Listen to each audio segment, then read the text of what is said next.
Dios si no tengo amor? De nada me vale, de nada me vale.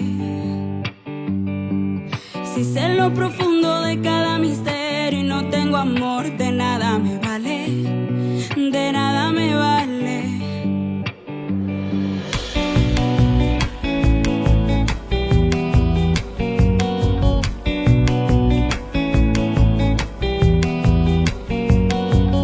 Si hablara palabras de parte de Dios, si no tengo amor, de nada me vale, de nada me vale. Si sé lo profundo de cada misterio y no tengo amor, de nada me vale, de nada me vale, de nada me vale, de nada me vale. Sin amor la vida es arar el aire, de nada me vale, de nada me vale. Sin amor las manos no ayudan a nadie. Sin amor las manos no ayudan a nadie.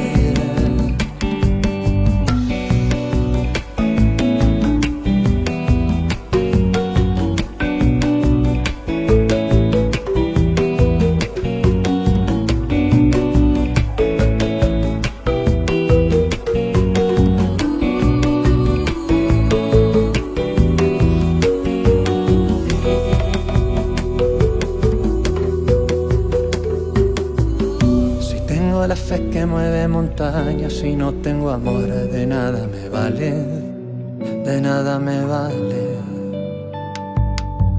Si doy lo que tengo, incluso mi vida, y no tengo amor, de nada me vale, de nada me vale, de nada me vale, de nada me vale. Sin amor la vida es arar el aire, de nada me vale, de nada me vale. Sin amor las manos no ayudan a nadie, de nada me vale, de nada me vale. Sin amor la vida es arar el aire, de nada me vale, de nada me vale. Sin amor las manos no ayudan a nadie, sin amor las manos no ayudan a nadie, sin amor las manos no ayudan a nadie, sin amor las manos no ayudan a nadie, no ayudan a nadie, no ayudan a nadie, no ayudan a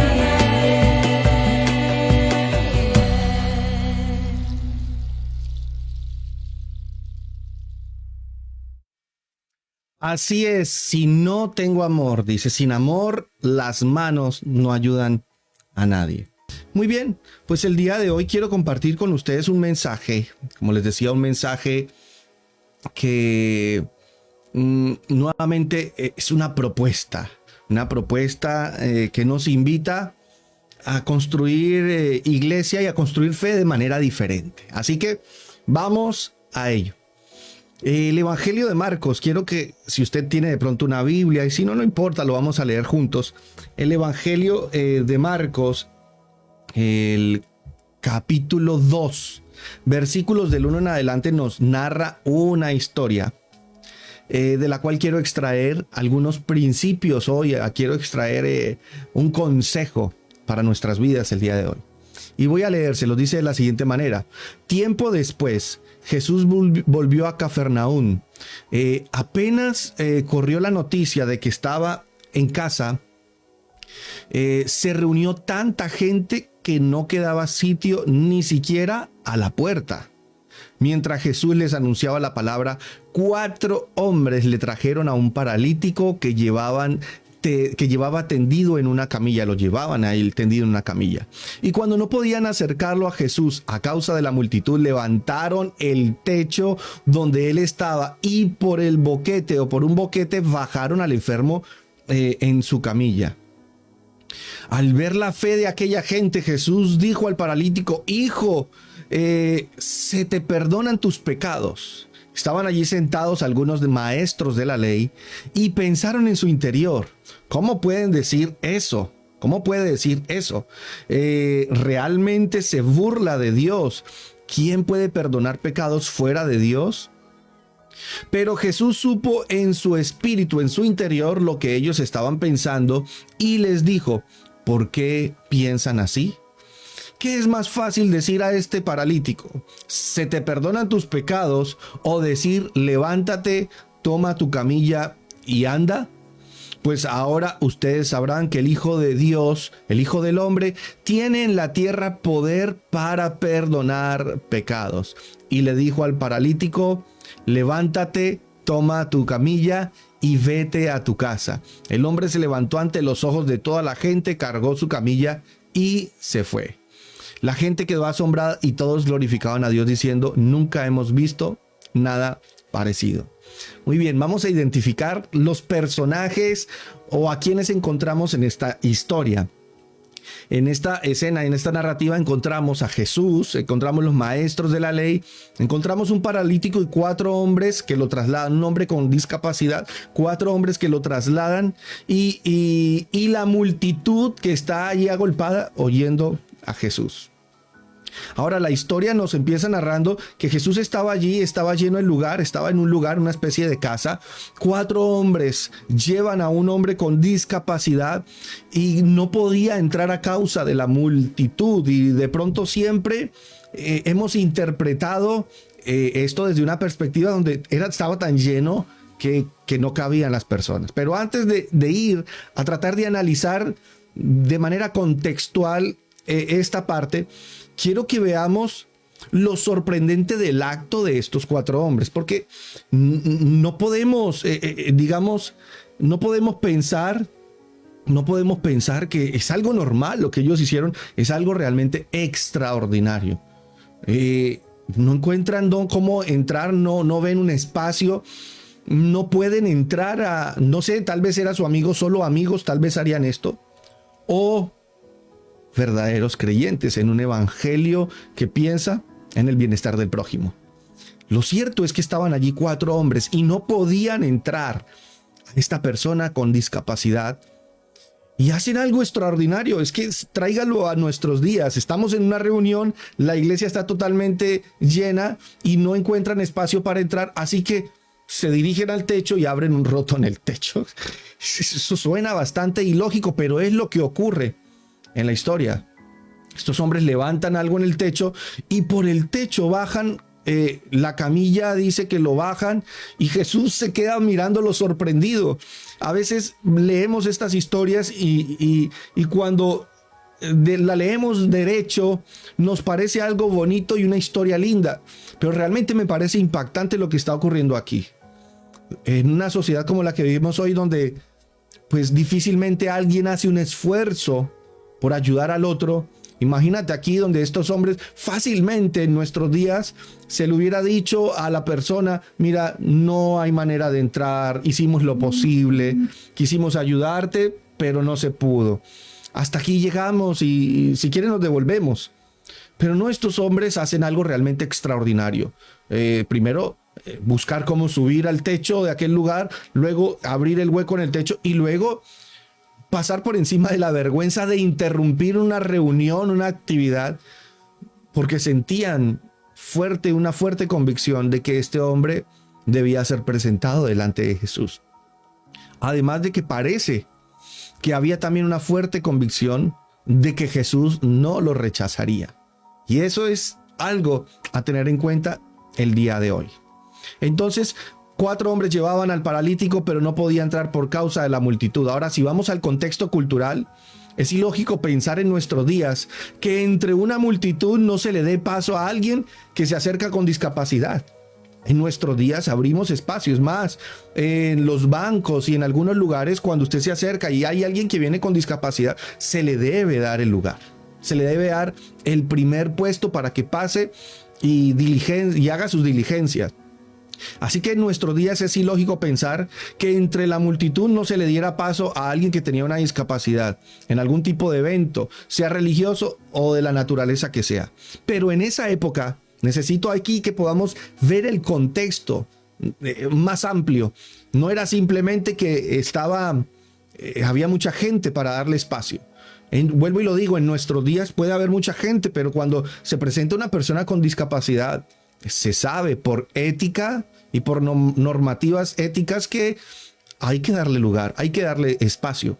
Sin embargo, la normativa ética no aplicaba para esta clase de personas según el contexto religioso en la época de Jesús. Y aquí viene lo interesante, porque pudiéramos decir, por un lado, analizando el texto, que simplemente no hubo espacio. Pero cuando yo entiendo el contexto donde la cultura religiosa consideraba a un paralítico como alguien castigado por Dios porque había cometido algún pecado o porque sus padres habían cometido algún tipo de pecado, me doy cuenta que no solo no encuentra espacio porque estuviera lleno, sino porque realmente él no era bienvenido a ese lugar, no era bien visto en ese lugar. Él era un pecador, algún pecado había cometido y por consiguiente estaba como estaba, según la cultura religiosa de la época. Es más, el texto nos dirá que maestros de la ley, o sea, líderes religiosos, estaban allí sentados frente a Jesús. Ellos lo seguían a Jesús. En el fondo lo admiraban, pero en el fondo buscaban cómo juzgarlo y cómo señalarlo y cómo hacerlo caer. Es más, fueron esos mismos líderes religiosos los que llevaron a Jesús a su muerte. Los líderes religiosos, los que llevaron a Jesús a su muerte. Este hombre no encontraba lugar, no solamente porque el lugar estaba lleno, no encontraba lugar porque la cultura religiosa discriminaba desde preceptos y dogmas religiosos a cierto tipo de personas. Recuerden, Jesús se encuentra con una mujer que estaba enferma de un flujo de sangre, la cual era rechazada y considerada impura e inmunda desde las perspectivas religiosas de la época. Recuerden que habían hombres con lepra y no podían estar dentro de los contextos sociales, tenían que estar a las afueras, discriminados y rechazados.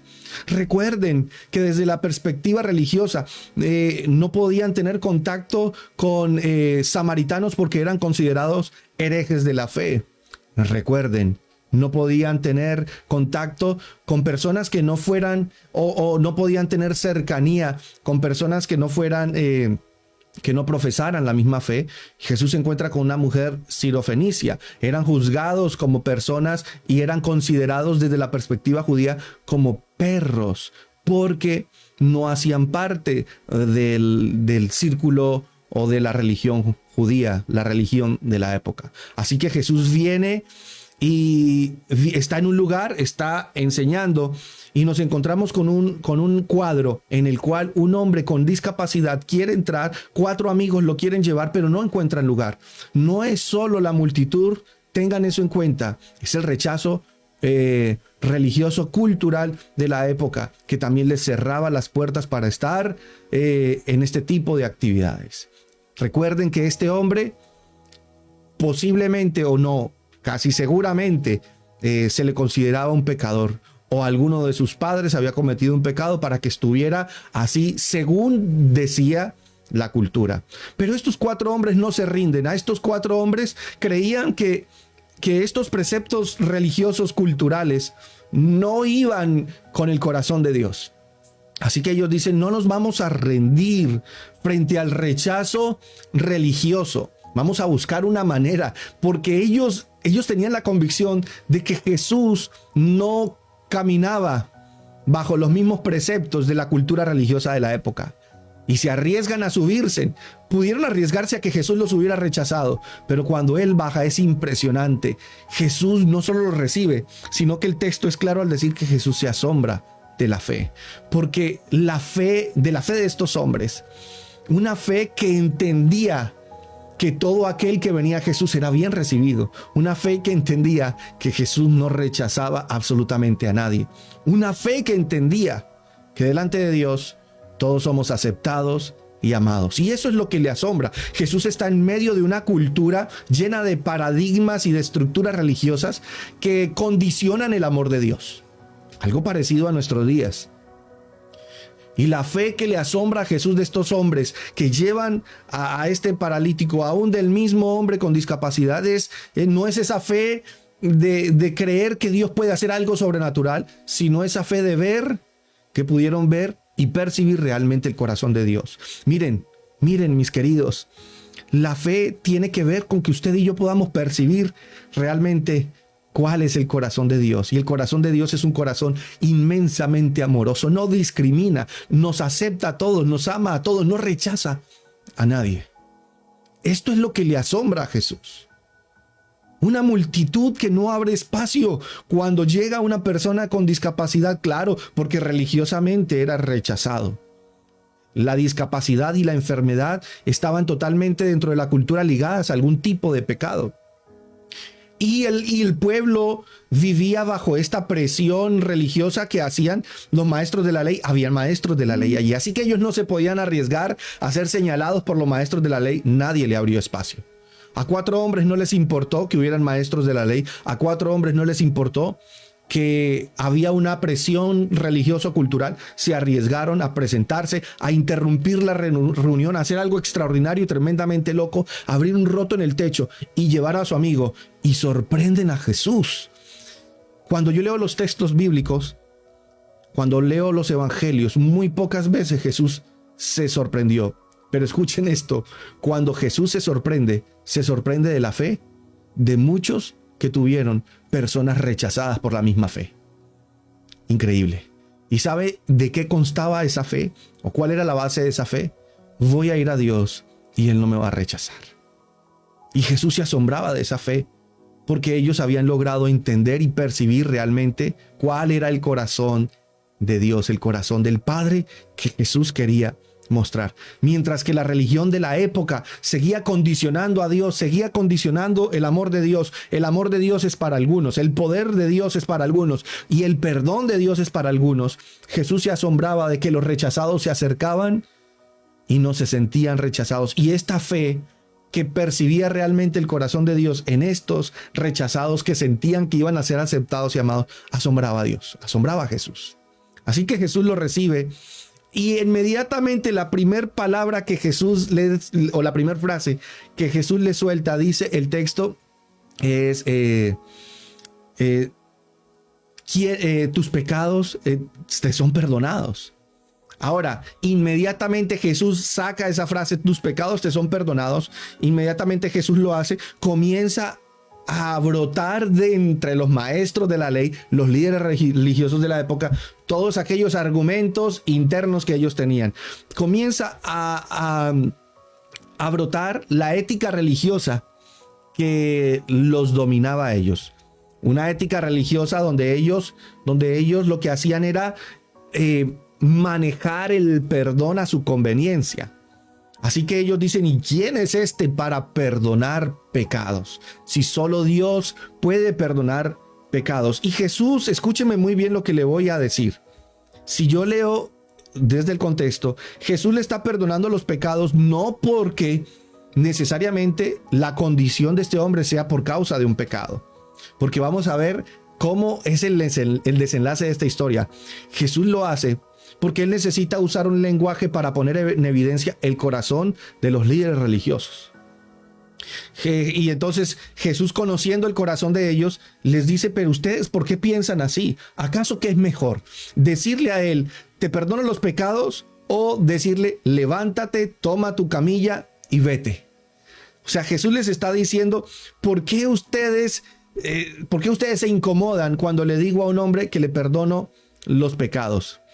Estos hombres hacen, estos hombres juzgan a Jesús, lo cuestionan y cuestionan su capacidad para perdonar, cuestionan su capacidad para sanar, cuestionan su capacidad. Ellos estuvieron cuestionando a Jesús durante toda la vida de Jesús.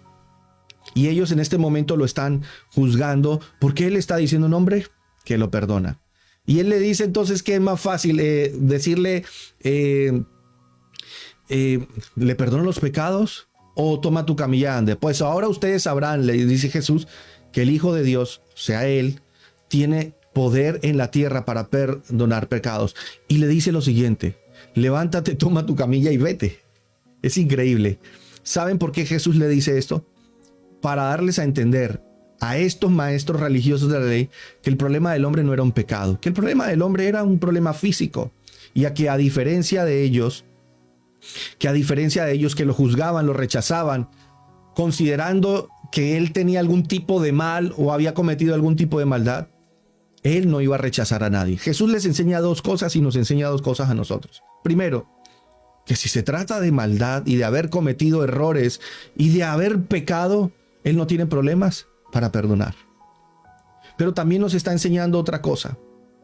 Nos está enseñando la capacidad que tiene la religión de llevarnos a juzgar, a cuestionar, a rechazar y a discriminar a la gente que piensa diferente, que actúa diferente, que vive diferente o que tal vez no hace parte de nuestros mismos contextos religiosos.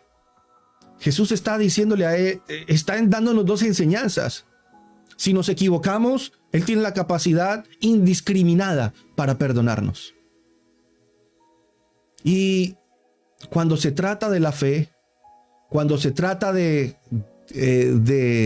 estar cerca de Jesús, pues no hay rechazo, no hay puertas cerradas, siempre habrán puertas abiertas. Y el hombre se levanta ante los ojos de la gente, carga su camilla y se va.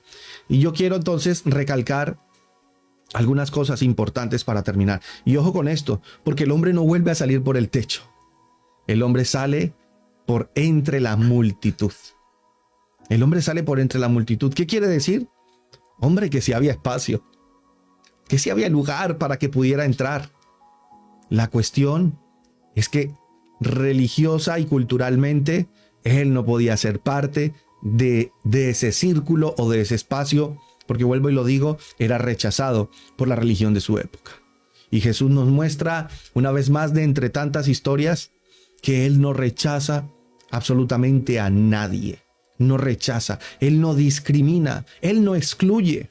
La religión discrimina, la religión excluye, los fanatismos religiosos excluyen, los dogmatismos religiosos excluyen, pero no Dios, pero no Jesús. Así que Dios perdona indiscriminadamente. En una de las varias enseñanzas que nos da este texto es que Dios perdona indiscriminadamente. Segundo, restaura la dignidad de un hombre. Dios quiere restaurar nuestra dignidad. De un hombre que es rechazado desde la religión de su época, está restaurando la dignidad. Y una de las cosas, y yo creo que uno de los mensajes y de las vivencias más centrales del evangelio enseñado por Jesús, es la restauración de la dignidad del hombre, la dignidad de la humanidad. Necesitamos recuperar la dignidad, el valor mutuo, y eso se recupera en la medida en la que nosotros empezamos a valorarnos unos a otros. Si desde la religión nosotros podemos, desde la fe, desde el cristianismo, necesitamos dignificar como lo hizo Jesús. Y la dignificación se da cuando acepto, cuando no rechazo, cuando no cuestiono, cuando no estigmatizo, cuando, ay Dios, cuando le doy lugar a todos y a todas sin ningún tipo de excepción. Se vuelve a recuperar, se vuelve a dignificar desde el cristianismo. Jesús nos enseña aquí que Dios no rechaza absolutamente a nadie. Además, da un claro mensaje. Escúchenme muy bien esto. Da un claro mensaje. Que cuando se trata de acercarse a Jesús, todos y todas son bienvenidos. No hay excepción a la regla. No hay excepción a la regla. Jesús en su vida y en su historia estuvo con muchas personas. Y historias muy marcadas de los evangelios tienen que ver con gente rechazada por la religión de la época. Vuelvo y lo digo, el gran mensaje aquí, la gran enseñanza, y creo que esta es la esencia del evangelio. Si pudieran preguntarme cuál es la esencia del cristianismo, diría que somos amados por Dios y que Dios ama a todos indiscriminadamente. Esa es la esencia del evangelio. Jesús entonces nos muestra aquí un claro mensaje. Todos son bienvenidos. Nadie es dueño de la fe para negarle a alguien que se acerque a Jesús. Qué hermoso mensaje. Nadie es dueño de la fe. Hoy multitudes como en esa época se agolpan en las iglesias. Y lastimosamente, con tanta religiosidad, fanatismos religiosos y dogmatismos, le cierran la puerta a muchos. Le cerramos la puerta a muchos otros que deberían y podrían tener lugar entre nosotros. Tal vez diferentes, piensan diferente, actúan diferente, pero eso no le importa a Jesús. La verdadera fe radica en entender, mis queridos, esa fe que asombra a Jesús radica en entender que Dios no hace acepción de personas, que Dios ama indiscriminadamente y que todos somos bienvenidos cuando se trata de acercarse a Jesús. Nadie es dueño de la fe para negarle a alguien acercarse a Dios o acercarse a Jesús. Nadie es dueño de la fe. Si alguien en una iglesia le cierra la puerta a algún tipo de persona, entonces esta persona es solo dueña de su iglesia o manda en su pequeño círculo, pero no es dueña de la fe, porque la fe es mucho más grande que esos pensamientos limitados. La fe es mucho más grande. En la fe cabemos todos. En la fe de Jesús cabemos todos. Caben todas.